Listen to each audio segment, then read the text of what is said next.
ntabwo ibyo kurya byadukura ku Mana ntibyanatwegereza Imana. Icyo nicyo bita freedom in spirit of God, umudendezo mu mwuka w'Imana.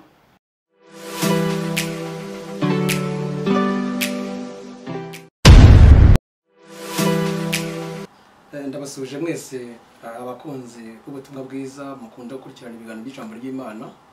Ngiye tuvugana na Apotre Anastase, umushumba w'itorero rya Heritage Pentecostal Church of Rwanda. Imana ibamugisha. Murakoze cyane pastor. Amakuru bimeze bite muri iyi minsi, bimeze bite pastor, ko twari twarababuze? Mwari muhugiye mu biki? Turaho mbandi mwivuga butumwa muri rusange. Yego. Kubera ko mfite aho nkora misiyo y'ubutumwa bwiza. Yego. Ku macana mfite Umwizera TV. Yego. Ngonze kuba ariho ndi gutanga ibiganiro ndetse no kuri za Relax TV. Yego. No kujya kwigisha ama Bible studies hirya no hino. Yego, murakoze cyane pastor. Umwizera TV ni TV ni yande, umuntu yayibona gute Umwizera TV? Umwizera TV ni ya Apotre Anastase, ni yanjye niyo nkoresha. Okay. Ariko nkunda no gukoresha Relax TV. Yego. Rimwe na rimwe. Yego. Iyo bita Bobo. Yego. Nkuko nabibabwiye ngo ni umugabo ukomeye ndetse cyane murabyumva. Apotre ufite TV ye ntabwo ari umuntu ubusanzwe, ntabwo ari ibintu biba byoroshye. Birumvikana ko barimo gukomera kudasanzwe kose guturuka ku Mana. Hari ikiganiro ngira ngo tuganire na Apotre Nteziryayo. Hari ibintu abantu bavuga ngo bizira kuribwa, ibiribwa n'ibitaribwa. Ni ibiki biribwa, ni ibiki bitaribwa? Ese ibyo kurya byadutandukanya n'Imana? Ese ibyo kurya imbere y'Imana birazira? Ngira ngo niyo kibazo umukozi w'Imana abajije. Nicyo ndimo ndasobanura ngoresheje ibyanditswe.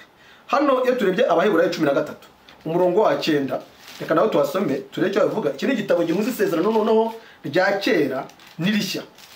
13 umurongo waho wa 9 atubwira amagambo agira cya, aravuga ngo ntimukayobywe n'inyigisho z'uburyo bwinshi bw'inzaduka, kuko ibyiza ari uko umutima wakomezwa n'ubuntu bw'Imana, udakomezwa n'ibyo kurya, kuko abitaye kuri byo bitabagiriye umumaro. Ese by'ukuri umutima ukomezwa n'ubuntu bw'Imana, ubuntu twagiriwe n'amaraso Kristo yatumeneye, Amen, biraduhagije. Ntabwo turongera kujya kubivanga no kujya kwita ku byo kurya, kuki wariye, kuki byagenze bityo.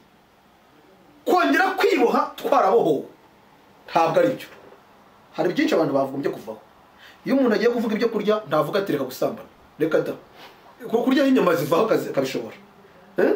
Avuga ati uramenye ntukarya ingurube, nawe ukabyubahiriza ko nuzigura no mu isoko, pasiteri cyangwa umuyobozi wawe w'itorero arabimenye. Ubwo nuvuga ko abantu bakorera abandi ntabwo bakorera Imana.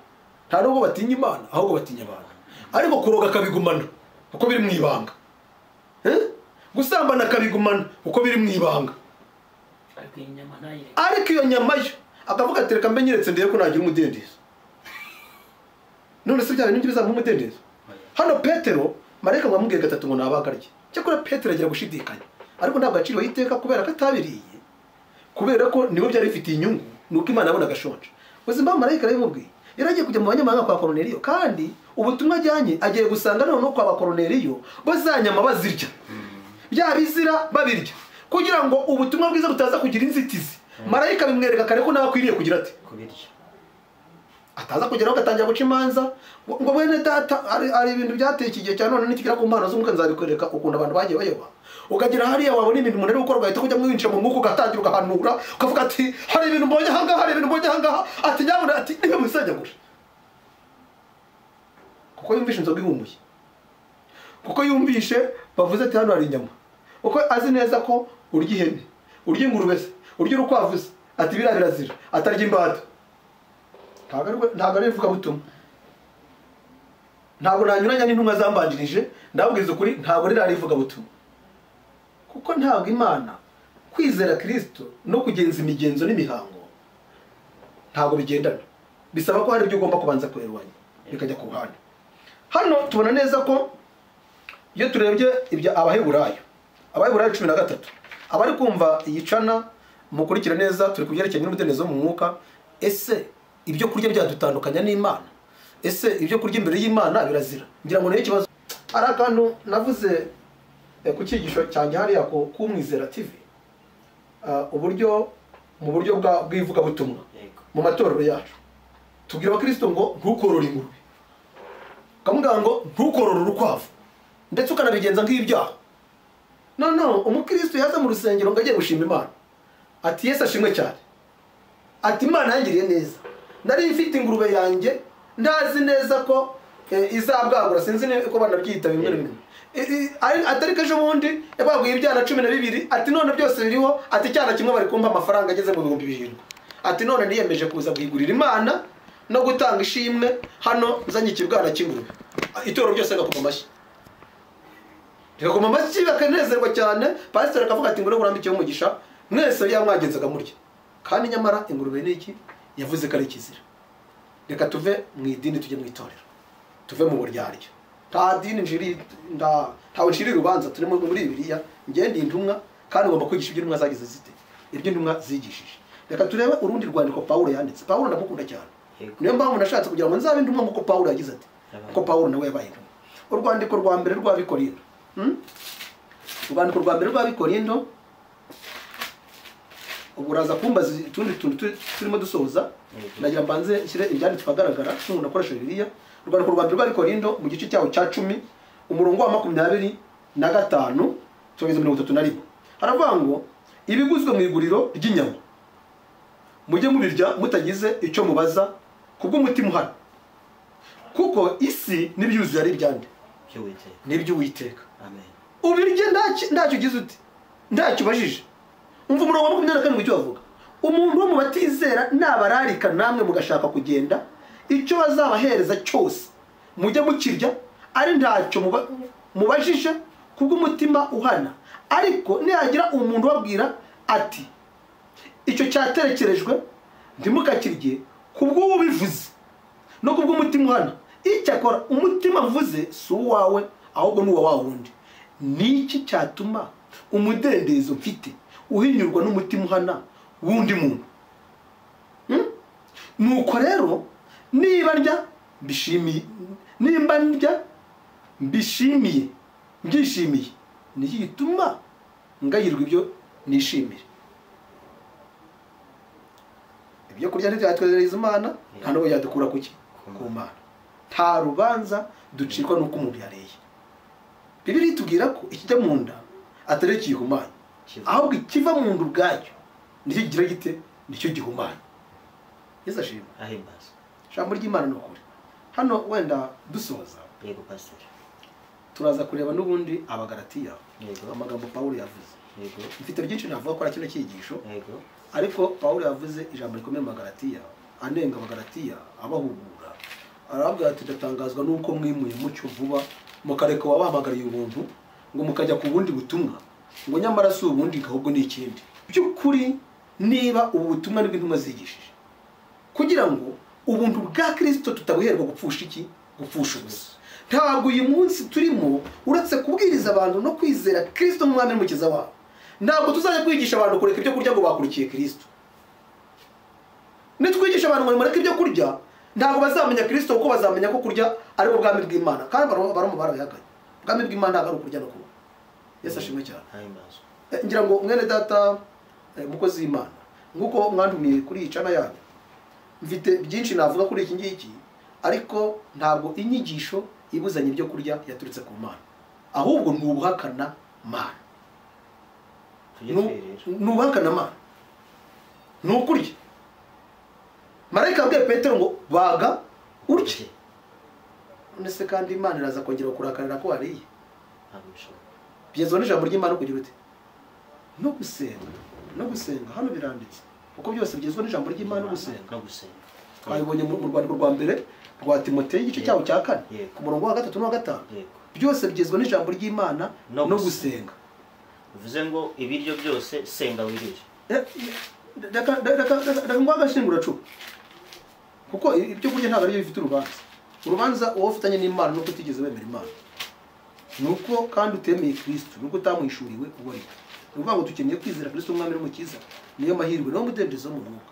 Ntabwo Imana, hari ibintu byinshi tujya tureba mu buryo bw'ivugabutumwa abantu bagoreka ubutaha tuzava ku bintu bitandukanye n'uburyo bwo kwihana abantu bihanamo basa n'abari muri burage banezeza abantu noneho ndetse bamwe bakanabikubitirwa kandi Kristo ibyo bipfunsi nibyo yacumitiwe nibyo yarakubiswe akubitirwa ibyaha byawe none nawe ugiye kongera kujya hari ati urase kandi bukubisewe ni umuntu kugiye kumwicisha ingoni kugira ngo abashe kwihana ntago ari uko bihana tujye tureba ikintu mwazakoze washobora no kwihana ntibishobora ariko iyo wizeye Kristo mwami n'umukiza birakunda kumwizera ukamwimika muri wowe ibyakunaniye warabishobora ariko nawe kubita kuwa mbere nduba kuwa mbere ati niwihane bakandigeza ku cyumweru nayo impamvu abantu bahitamo kubeshya agahitamo kubeshya akajya avanga yihariye akajya agahaguruka akavuga ati Imana bare gutukana Imana bare publicoma kugira ngo akore publicité gusa bisanzwe none ukavanga biragiye akibifite Imana ikweze bigiye hese abo tuzahagaruka ubutaha ariko mu mudendezo wo mu mwuka niho nkunda kubyisha cyane uburyo bukorwa amareka atari ukuri harimo n'ibyo kurya harimo uburyo abantu bayobotse Imana ariko mu buryo butari bwo mu buryo abantu bakibwira abandi ko babageza ku Mana ukaba ufite n'umuntu wakugeza ku Mana intermediaire ubwo amaraso ya Kristo ntahindutse ubusa ni ikibazo gikomeye abanyumva mu gikurikira umuntu avuga ngo ngiye gusengera none ngo Imana ikurebe neza ntagaruka Imana itureba neza ahubwo dukeneye kutoza abantu inzira y'Imana kandi iyo nzira y'Imana ni ukwizera ibyo Kristo yakoze kandi babikoreye ubundi kugira ngo umudendezo wabo ube wuzuye hano mu Baheburayo igice cyaho cya 8 ku murongo wa 7 naho reka twasome haravuga ngo iyi sezerano rya mbere ryinonosora ntihajyaga kuba hakwiriye kuragwa irindi vuga ko iyo tubona mu isezerano rya kera hari bitanonosoye kamwe twagiye tuvuga niba ibyo kurya byaraziraga iyo usomye hariya ugasoma mu Barewi hari inyamaswa batari bemereye kurya hariya muri Yesaya naho arabivuga ndetse akanavuga n'ingurube byatuye inzara bitatuye bitagize biti ariko icyo Kristo yakoze se ni iki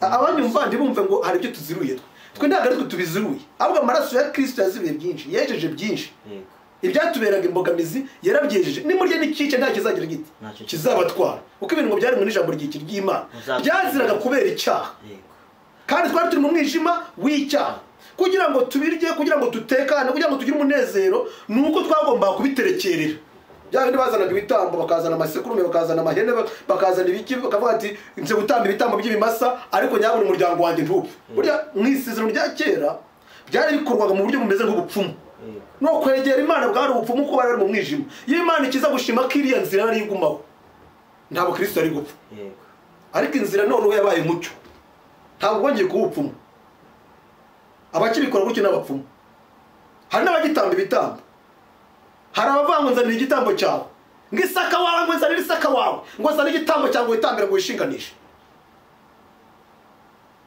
ntabwo ari ukuri murakoze cyane turabashimiye Yesu ashimwe turabashimiye ni byinshi cyane hari abasobanukiwe biri ibyo kurya n'ibitari byo kurya pasiteri aracyahari tuzakomeza tubonane tuganire tugire byinshi dusobanukirwa amahoro y'Imana bagumeho yacu nayo yitwa gute mwatubwiye Umwizera TV ni yanyu ni yacu ibiganiro byose bigaragaraho abantu bajye bakanda subscribe like comment ku Umwizera TV musangiza n'abandi Umwizera TV nawe yaje Umwizera TV urabibona bigiye kuri Bobo Relax TV urabibona yego ku buryo hari ibiganiro byinshi bigiye bitandukanye kandi twigisha kugira ngo abantu bashe kumenya ukuri murakoze amahoro y'Imana bane nawe amen reka dusenge Imana yego Mana data mu izina rya Yesu Mana ifite ubutware n'ubushobozi urakoze cyane kubera ko abanye natwe data twese gumya udufashe twongerera imbaraga mu izina rya Yesu Kristo abumva ijambo ryawe bagure mu buryo bwabo